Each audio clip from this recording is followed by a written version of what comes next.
Hi friends, welcome back to Rani's kitchen. నేను మీ రాణి. Friends, ఈరోజు recipe వచ్చేసి చట్నీ అండి. ఎలాంటి బ్రేక్ఫాస్ట్లోకైనా కూడా ఈ చట్నీ అనేది చాలా చాలా టేస్టీగా ఉంటుంది.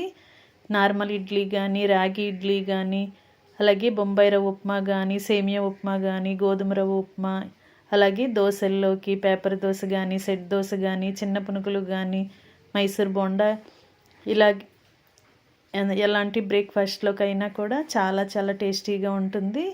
ఒక్కసారి నేను చూపించిన పద్ధతిలో ట్రై చేసి చూడండి. మీకు కూడా ఈ చట్నీ అనేది చాలా చాలా నచ్చుతుంది. ఆ ప్రాసెస్ అంతా చూద్దాం. వీడియోని ఫస్ట్ నుంచి లాస్ట్ వరకు స్కిప్ చేయకుండా చూడండి. ఇంకా చట్నీకి కావాల్సిన ఇంగ్రీడియంట్స్ చూపిస్తున్నాను.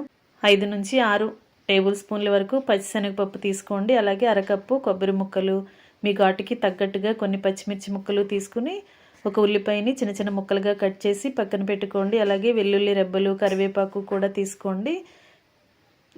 కుకింగ్ స్టార్ట్ చేద్దాం. స్టవ్ ఆన్ చేసి కళాయి పెట్టుకుని 1 టేబుల్ స్పూన్ వరకు ఆయిల్ పోసుకోండి. ఆయిల్ కాగిన తర్వాత రెడీగా పెట్టుకున్న పచ్చిశనగపప్పును వేసి గరిటెతో బాగా కలుపుకుంటూ ఫ్రై చేయండి. పప్పులన్నీ కూడా బాగా క్రిస్పీగా ఫ్రై అవ్వాలి. పచ్చివాసన అంతా కూడా పోయి మంచి సువాసన వచ్చేంత వరకు కూడా బాగా ఫ్రై చేయండి. ఫ్లేమ్ మొత్తం తగ్గించండి. లో ఫ్లేమ్లోనే పప్పుల్ని బాగా ఫ్రై చేయండి.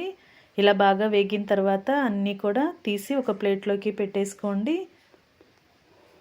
ఇదే కళాయిలోకి అదే ఆయిల్లో కొన్ని పచ్చిమిర్చి ముక్కలు కూడా వేసుకుని ఒక అరకప్పు వరకు ఉల్లిపాయ ముక్కల్ని, 5-6 వెల్లుల్లి రెబ్బల్ని వేసుకుని కొంచెంగా చింతపండు కూడా వేసుకోండి.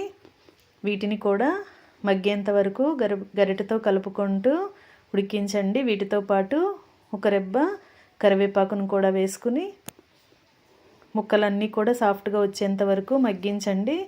మగ్గిన తర్వాత స్టవ్ ఆఫ్ చేసుకోండి. మనం ముందుగా ఆయిల్లో ఫ్రై చేసి పెట్టుకున్న పచ్చిశనగపప్పుని మిక్సీ జార్లోకి వేసుకుని మూత పెట్టుకుని పప్పులన్నీ కూడా బాగా పౌడర్ లాగా గ్రైండ్ చేసుకోండి. ముందుగా మనం పప్పుల్ని బాగా గ్రైండ్ చేసుకున్నట్లయితే పప్పులన్నీ కూడా మెత్తగా నలుగుతాయండి. ఈ విధంగా బాగా పిండిలాగా గ్రైండ్ చేసుకోండి. ఇలా బాగా గ్రైండ్ అయింది కదా. ఇప్పుడు చల్లారి పెట్టుకున్న ఉల్లిపాయ ముక్కలు, పచ్చిమిర్చి ముక్కలు, వెల్లుల్లి రెబ్బలు, అలాగే చింతపండు, కరివేపాకు అంతా కూడా మిక్సీ జార్లోకి వేసుకుని అరకప్పు వరకు కొబ్బరి ముక్కలు కూడా వేసుకుని టేస్ట్కి సరిపడా సాల్ట్ కూడా వేసుకోండి. తగినన్ని వాటర్ని కూడా యాడ్ చేసి జార్కి మూత పెట్టి చట్నీని బాగా మెత్తగా గ్రైండ్ చేసుకోండి. మధ్య మధ్యలో చూసుకుంటూ తగినన్ని వాటర్ని కూడా యాడ్ చేసుకుంటూ బాగా మెత్తగా గ్రైండ్ చేయండి. పోపు వేసుకుందాం. చట్నీ గ్రైండ్ చేసిన తర్వాత స్టవ్ ఆన్ చేసి గిన్నెను పెట్టుకుని 1 టేబుల్ స్పూన్ వరకు ఆయిల్ పోసి 1 టీ స్పూన్ పచ్చిశనగపప్పు, 1 టీ స్పూన్ మినప్పప్పు, 1/2 టీ స్పూన్ ఆవాలు, 1/2 టీ స్పూన్ జీలకర్ర వేసుకుని కొన్ని ఎండుమిర్చి ముక్కలు కూడా వేసుకుని కొన్ని కరివేపాకు రెబ్బలు కూడా వేసుకుని పోపుని బాగా క్రిస్పీగా అయ్యేంత వరకు ఫ్రై చేసి స్టవ్ ఆఫ్ చేసుకోండి.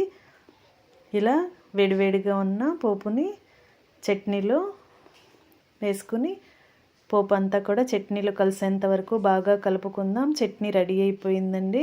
ఎప్పుడు చేసుకునే పల్లీ చట్నీ, టొమాటో చట్నీ కాకుండా ఒక్కసారి నేను చూపించిన విధంగా పచ్చిశనగపప్పు చట్నీ చేసి చూడండి. టేస్ట్ అనేది చాలా చాలా బాగుంటుంది. ఎలాంటి బ్రేక్ఫాస్ట్లోకైనా కూడా ఈ చట్నీని చక్కగా సర్వ్ చేసుకోవచ్చు. ఛానల్ని ఫస్ట్ టైం వాచ్ చేస్తున్న వారు సబ్స్క్రైబ్ చేసుకుని పక్కనే ఉన్న బెల్ బటన్ని క్లిక్ చేయండి. నేను పెట్టబోయే రెసిపీస్ అన్నీ కూడా మీ ఫోన్కి నోటిఫికేషన్కి వస్తాయండి. ఓపెన్ చేసి మీరు కూడా ట్రై చేయండి.